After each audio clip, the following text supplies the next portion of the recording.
Hari ini tema kita ya negara Republik Cabul Indonesia, di mana para wanitanya diperlakukan dengan sangat cabul, anak-anaknya dicabulin tanpa negara mampu bertindak untuk menyelamatkan para wanita dan anak-anak. Nah, luar biasa saudara, saya selalu berkata bahwa anjing-anjing yang ada di Eropa, anjing-anjing yang di Belanda dan di Jerman, lebih beruntung daripada kebanyakan bayi-bayi di Indonesia. Ya, luar biasa ya. Mengapa bisa begitu, saudara? Karena Indonesia mabuk agama, ya. Tapi sebelum kita, ya saudara-saudara, saya mendapat kabar ya, kalau pesantren yang di Jawa Timur itu nggak jadi ditutup, saudara. Entah kenapa itu korban sudah banyak ya. Ada sesuatu ya. Ada udang di balik cawet ya, saudara. Memang mengerikan sekali ya kalau ada udang di balik cawet itu ya. Udangnya kan berbulu kan. Lancip, tajam ya. Waduh, itu melukai, saudara. Saya nggak ngerti bagaimana cara berpikirnya pemerintah ya. Ketika pesantren cabul nggak ditutup, gereja mau ngurus izin saya susah. Pura mau ngurus izin susah. Ya, sementara pesantrennya menjadi sarang cabul, sarang pelacur itu, ya, sarang pemerkosa dan pelacur diizinkan. Nampaknya memang ya benar ya, sabda Nabi ke-26. Di Indonesia itu Anda kalau mau bikin rumah lonte dan rumah pemerkosa lebih gampang daripada Anda bikin gereja. Ini memang bangsa yang lonte dan bangsa yang lonteis sejati ya, bukan Pancasilais, tapi bangsa lonteis sejati, saudara. Karena bikin sarang lonte lebih gampang daripada bikin gereja, saudara. Pesantren-pesantren ya dibuat untuk mendidik santriwati-santriwatinya menjadi lonte, saudara. Dan itu diizinkan, ya. Mengerikan sekali ya. Saya nggak tahu apa cara berpikir Jokowi ini ya. Saya nggak ngerti ya, benar-benar nggak ngerti loh. Kalau zaman Soeharto udah kelar itu pesantren, saudara. Ya, Anda boleh maki-maki Soeharto karena korup ya. Tapi saya bilang ya, ini presiden-presiden setelah zamannya Soeharto, entah pikirannya otaknya isinya apa, saudara. Entah otaknya isinya apa ini. Ya, presiden-presiden setelah era Soeharto ini. Anda lihat ya, di zaman Soeharto, anak-anak diajari menghormati orang tuanya. Di zaman sekarang enggak, saudara. Ya, anak-anak berani maki-maki orang tuanya ya. Entah apa yang diteladani oleh orang tuanya. Di zaman Soeharto Anda tidak boleh punya istri lebih dari satu, saudara. Kalau PNS, militer, Polri. Sekarang Anda didukung ya untuk punya istri lebih dari satu. Edan nggak? Edan, saudara. Edan. Entah bangsa ini sedang dibawa kemana, saudara. Ya, sekarang saya sudah merdeka dari Indonesia ya. Ya, cuman saya hanya bisa ngelus dada ngelihat kalian masih goblok, saudara. Ya, dan nggak bisa apa-apa kan, nggak berdaya apa-apa. Gereja-gereja juga nggak bisa apa-apa kan. Harusnya gereja bikin ya kampanye anti poligami. Berani nggak? Oh ya nggak berani. Anda tulis spanduk gede-gede ya di ini ya. Ya, Tuhan mengutuk, Tuhan membenci perceraian dan poligami. Berani nggak gereja? Oh ya nggak berani. Saya belum pernah lihat ada gereja berani pasang spanduk di depan gerejanya, ya, kami anti perceraian dan poligami. Belum pernah loh, saya belum pernah lihat loh. Sementara orang-orang Islam berani ngomong, yuk rame-rame bini 4, ya kan? Ngeri ya, ngeri saudara. Di zaman Soeharto dilarang pakai jilbab di pemerintahan ya. Zaman Jokowi, justru di zaman Jokowi ini ya, gerakan pakai jilbab di kantor-kantor pemerintahan. 10 tahun Jokowi ini. Saya nggak ngerti ya ini Jokowi ini. Otaknya seperti apa. Ya. Apa yang dalam benaknya Jokowi ini ya. Betapa pengecutnya dia ya, nggak berani ya. Ya, memang Petruk jadi ratu ya ngono ya, saudara. Kalau Petruk jadi ratu ya Jokowi ini. Kalau Gus Dur ini kan Semar jadi ratu. Jokowi ini Petruk jadi ratu, saudara. Untung di dalam pewayangan nggak ada Bagong sama Gareng jadi ratu, saudara. Ini kan lihat gayanya Jokowi kan, canggung kan tinggi, canggung kan. Senengnya ngebanyol, senengnya guyu kan. Hihihi, ketawa-ketawa, bolak-balik ketawa terus Jokowi kan. Iya kan? Kayak Petruk kan senengnya banyol. Ah, senengnya itu kan Petruk jadi ratu. Makanya enggak punya wibawa, saudara. Itulah sebabnya Jokowi enggak punya wibawa. Ya, militer-militer berani ngeladung ya. Coba istri-istri militer itu ya, istri-istri tentara berani membuli Jokowi ya. Karena enggak punya harga diri dia. Enggak punya wibawa. Ngeri ya. Uh,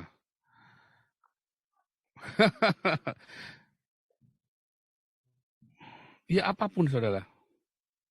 Apapun yang sudah dilakukan Jokowi ya. Saya khawatir itu hanya retorika belaka. Ya, karena sebetulnya ada yang lebih penting ya, yaitu menjaga harkat dan martabat negara melalui apa? Melalui wanitanya. Tapi kan Indonesia tidak berhasil menjaga harkat dan martabat wanitanya kan. Coba lihat tingkat pemerkosaan tinggi dulu kita sudah bahas bolak-balik di sini ya 3 kali kali ya kita bahas di sini. Tingkat pemerkosaan di negara Indonesia ini lebih tinggi daripada di Belanda, daripada di Jerman. Kalau di Belanda dan di Jerman ada pemerkosa biasanya itu yang separuh itu ilegal, imigran dari Timur Tengah sono, saudara. Yang separuh itu adalah imigran. Dulu sudah kita bahas ya. Mengapa? Karena dikekang, saudara, otaknya. Begitu, wah, jadi brutal, saudara. Pikirannya brutal, liar, buas. Karena munafik. Lihat di Belanda, wanita itu dihargai dengan seks bebas, saudara. Tanggung sendiri, tetapi wanita itu dihargai. Di Indonesia, wah, Anda berani di hotel yang bukan muhrim ya, Anda digerebek, saudara. Ya, digerobak, diarak, ditelanjangi, saudara. Tetapi wanita-wanita di Indonesia itu direndahkan begitu rupa. Ya, saya nggak ngerti ya. Komnas perempuannya kan soalnya sudah kadrun. Jadi mereka di framing sama Muhammad. Ya, disuruh dipukulin nggak apa-apa, saudara. Memang kami layak dipukuli sama suami kami. Enak dipukuli makin orgasme. Ya kan kayak zaman Flintstone kan. Digebukin biar orgasme kan. Sadomasokis kan. Ya nggak heran yang ngikutin siapa? Muhammad bin Abdullah sama Muhammad Tyson kan. Mike Tyson kan juga bukan Muhammad Tyson kan itu kan. Suka gebukin istrinya kan. Supaya apa nafsunya tambah klimaks kan kalau sadomasokis gitu kan. Gebukin. Saya khawatir Muhammad itu mengajarkan sadomasokis pada Anda ya di dalam An-Nisa 34 itu. Gebuki istrimu biar orgasme. Jangan-jangan begitu saudara. Ya kan gebuki istrimu biar orgasme kan di dalam An-Nisa 34. Ngeri saudara. Ngeri. Ya. Nah, gereja nggak berani. Ya, harusnya gereja bikin propaganda. Saya nggak tahu Galarua berani nggak tuh bikin propaganda ya. Harusnya Galarua tuh di depan kantornya ditulis kami anti poligami. Ya, harusnya Galarua berani tuh nulis di depan kantornya kami anti poligami dan perceraian. Ya. Aduh, saya nggak tahu nih Galarua siap apa nggak tuh bikin kampanye begitu ya. Sebenarnya ada banyak sekali ya. Galarua itu bisa melalui media, melalui apa namanya cetakan-cetakan flyer ya. Anda bisa bagi-bagi flyer. Nyetak flyer yang banyak terus bagi ya, bikin buklet-buklet anti poligami. Oh, ini kerjanya Galarua nih harusnya begini-begini nih. Ya kan? Bisa harusnya. Bikin sebanyak-banyak cetak, misalnya 10.000 pamflet sebar di Jakarta. Gerakan anti poligami. Ceritakan bagaimana nasib-nasib orang yang berpoligami, saudara. Bagaimana kasihannya. Ya, dan siapkan bantuan hukumnya. Sebab Komnas Perempuan tidak akan melindungi. Kita yang kudu melindungi. Ya.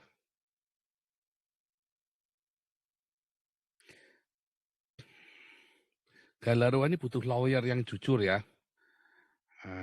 Dibuka lowongan. Anda lawyer-lawyer muda, Anda lawyer-lawyer muda yang uh, masih idealis ya. Ayo daftar ke Galarua. Tiap hari Senin Anda akan jadi konsultan ya, Anda lawyer-lawyer, tapi jangan yang ngawur-ngawuran ya. Dan Anda harus yang idealis dan jujur ya. Ya Anda lawyer boleh ya email ke bisa langsung hubungi Pak Putih atau ke Galarua, ya bisa ya langsung. Anda lawyer-lawyer muda, kita cari lawyer muda yang Kristen ya, yang Kristen ya, karena kita akan memberi bantuan hukum. Dan 2 lawyer yang lalu ya laris ya gara-gara sering tampil di sini. Ya pertama itu namanya Anda pertama sini melayani ya, melayani. Tetapi Anda akan mendapatkan banyak sekali channel-channel di sini ya, dapat channel-channel banyak. Ya kan, nah, tiap hari Senin itu nanti itu acara konsultasi hukum bareng sama Galarua. Anda lawyer-lawyer muda boleh ya daftar ya kalau mau. Tapi jangan yang mata duitan. Jangan yang mata duitan ya. Ini benar-benar pelayanan. Sebab ketika Anda melayani ya, yang ketika Anda melayani sebenarnya berkat itu juga akan mengejar Anda. Ya, lawyer-lawyer sebelumnya itu tadi ya, pelayannya jadi banyak gara-gara sering tampil di sini. Karena bayangin sekali live yang nonton 2.000 orang, minim 1.000 yang nonton ya kan kalau pas lagi hari Senin kan, kalau kadang-kadang saya nggak ikut soalnya kan. Anda dipromosikan tiap bulan 15.000 viewer loh, ya. Anda mau promosi di mana yang begitu, ya? Di sini Anda ngelihat, apalagi kalau Anda sudah tampil sama saya, ya itu pasti akan direkomendasi itu. Kalau ini ya apa namanya pesantren itu pesantren yang itu kemarin si Muhammad itu yang anaknya Muhammad Bekhi itu kan, itu nggak jadi tutup. Apa yang dibikin oleh pemerintah dan Komnas Wanita ini diem aja, ya? Ada apa ya? Harusnya ditutup, saudara. Ditutup. Jahat sekali kalau nggak ditutup. Saya nggak tahu ada tekanan apa, kenapa Anda takut. Takut ya. Pemerintah itu takut ya sama Ustadz ya. Goblok ya. Jokowi ini goblok. Takut sama Ustadz. Saya itu lebih pintar. Saya nggak takut sama pendeta ya. Saya nggak takut sama pendeta. Saya pernah gebukin pendeta loh, saudara. Nah, di bawah mimbarnya. Gebukin tak ludahi, saudara. Serius ya. Saya nggak takut. Oh, dikutuk. Oh, enggak. Ini orang nggak benar kok. Jangan takut. Ya, oh tapi kita mau menghina biji mata Allah, gundulmu peang. Ya, biji mata Allahnya sudah busuk, dicabut, dioperasi, lepas. Orang Tuhan yang bersabda, kalau matamu menyesatkan kau cungkil, saudara. Pendetanya nggak benar, sikat saja, saudara. Pendeta nggak benar, habisin saja, nggak usah dipikir-pikir lagi. Ya, jangan ragu. Anda kalau ngeliat pendeta melanggar hukum, laporin ke polisi saja. Kalau ada pendeta cabul, ya, saya ajari kalian ya polisi-polisi, kalau ada pendeta cabul, hukumannya harus 2 kali lipat daripada orang biasa. Saya setuju ya yang Surabaya itu dihukum berat, itu pendeta Surabaya. Iya, biasanya kan cuma 5-6 tahun, ini 10 tahun, 15 tahun kemarin hukumannya ya. Ya harus yang berat. Pendeta cabul hukumannya harus berat sekali, saudara. Karena dia punya kesempatan dan diberi kesempatan. Dan orang tidak berani. Makanya pendeta yang cabul itu hukumannya harus double. Demikian juga dengan ustadz-ustadz. Karena dia diberi wewenang dan menyalahgunakan itu. Bahaya sekali. Jangan seperti orang biasa, saudara, hukumannya. Itulah Indonesia, negara Republik Cabul ya. Bukan negara Republik Khalifat ya, bukan. Tapi negara Republik Cabul itu loh. Pikirannya apa ya kalian orang-orang Indonesia ini itu di zaman Jokowi ini.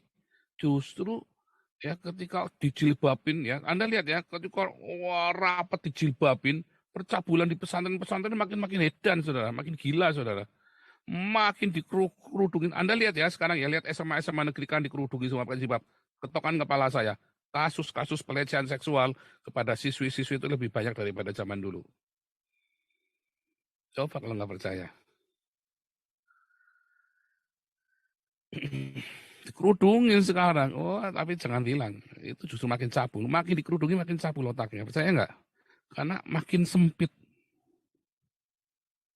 Ya, siswi-siswinya. Makin dikerudungi makin cabul, makin jorok, saudara. Kenapa dikerudungi? Jorok, saudara, otaknya. Saya Indonesia itu nggak tambah bener, tambah cabul, saudara. Saudara tahu teman-teman saya yang dari imigran-imigran yang dari Syria itu, ya banyak yang anak itu beda, saudara. Mereka itu banyak melakukan percabulan. Itu semua kemunafikan semua. Karena sebetulnya yang namanya kesucian itu di hati. Kesucian itu bukan dari pakaian, saudara. Ya, di Eropa ini kalau orang mau selingkuh ya nggak berani, saudara. Nggak berani. Karena kalau sampai cerai dia nggak dapat apa-apa. Jadi dia apa? Dia kan fair ngomong. Saya udah gak suka kamu lagi, kita pisah. Setelah pisah, dia baru jalan sama pasangannya yang baru.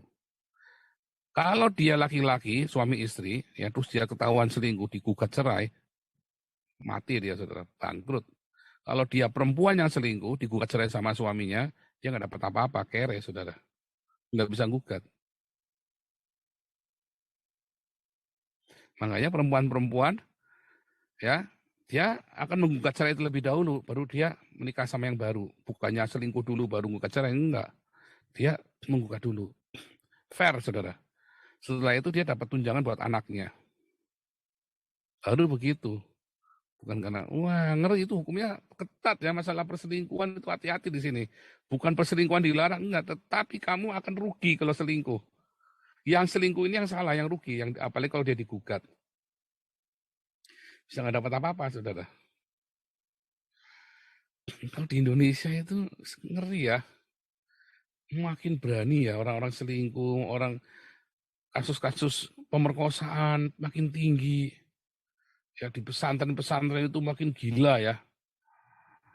Makin menggila, saudara.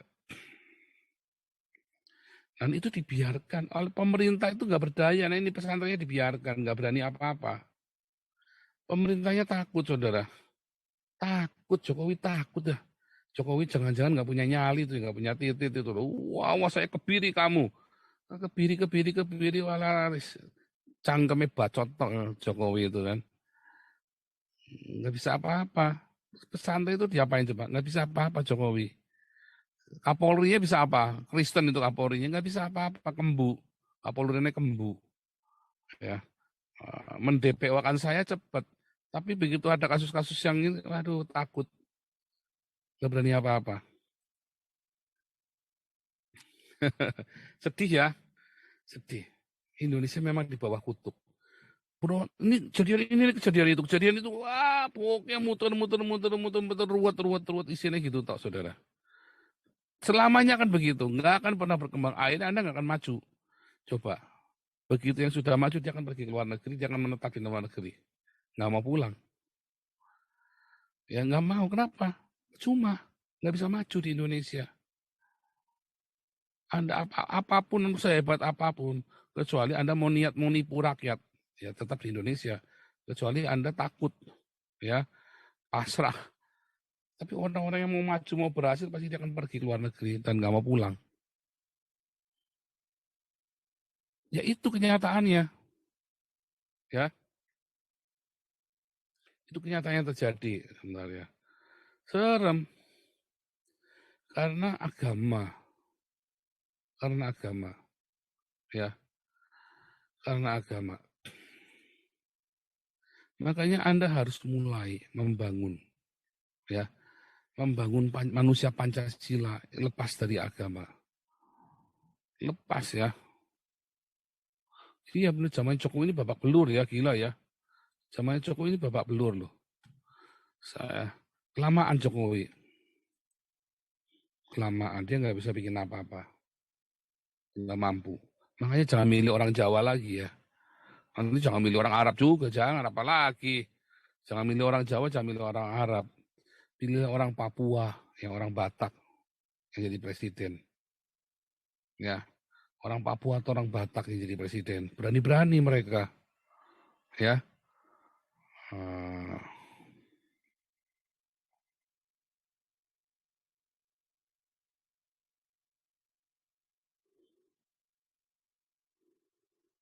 ya, iya. Pelecehan di dalam ruang pendidikan aman karena free. Iya, jarang yang dibongkar ya. Jarang. Kalau zaman Soeharto itu wah ngeri saudara. Bisa dibongkar. Tapi zaman sekarang itu ya berlarut-larut ya. Dan selalu menang gurunya. ustadznya, gurunya menang. Selalu menang. Ya, sumpah nih ya, saya ada kiriman hari ini ya. Waduh, ngeri ya, ini kasus-kasus pencabulan dalam tahun ini, saudara. Nih, sebentar ya. Sebentar. Hari ini kita banyak melihat ya ketimpangan-ketimpangan yang dibiarkan. Dan gereja juga nggak bisa apa-apa.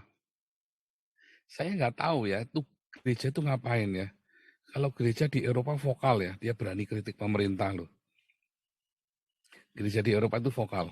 Salah satunya yang di Jerman ada yang sangat vokal ya, namanya Pastor Olaf, saya lupa namanya ya, Olaf siapa, Stetson apa siapa itu ya, itu vokal banget ya. Dia berani kritik kebijakan imigrasi itu ya, yang masalah orang-orang Arab-Arab yang ngerusak itu. Sampai pernah mau dipecat itu dia itu ya, mau dipecat, tapi dia berani saudara. Gereja di Indonesia nggak ada yang berani ya, cuman saya yang mewakili ya. Coba kalau nggak ada saya, itu apakah masalah puasa lalim Islam itu apa nasibnya orang-orang kecil yang membuka warung itu gimana coba kalau nggak ada saya, saudara? Ya, sekarang coba tahun ini hampir tidak ada Anda dengar gereja ditutup kan? Karena kita teriak kan di sini kan. Sementara kan Gilbert nggak berani ya. Nggak berani, gereja ditutup, dia cuma dongop aja. Ya kan, si Tony Daud cuma dongop tenging-tenging doang, yang tenging apa jengking dia. Omongan saya begitu sekali keluar, viral, wah langsung set gitu ya. Nyesek ya. Cuman apa mau begitu terus? Ya. Ada yang bilang Paul bisanya kritik doang. Oh, siapa bilang? Saya melakukan, saudara. Kalau tidak ada saya, kalian masih di rahasia Islam kalau puasa. Kalau nggak ada saya, gereja masih ditutupin, saudara.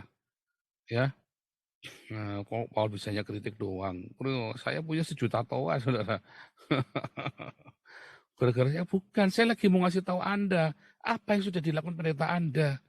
Apa yang dilakukan sama Gilbert, sama Tony Daud. Ya, lihat yang keras, saudara. Kalau bukan karena saya, nggak ada itu orang-orang Islam diem saja. Begitu teriak viral langsung itu ya. Udah nggak ada gereja ditutupin. Sudah nggak ada gereja ditutup sekarang kan selama Januari sampai Juni 2022. Memang masih dipersulit izinnya keluar, ya kan? Kenapa bisa dipersulit? Izin rumah lonte lebih gampang gitu kan.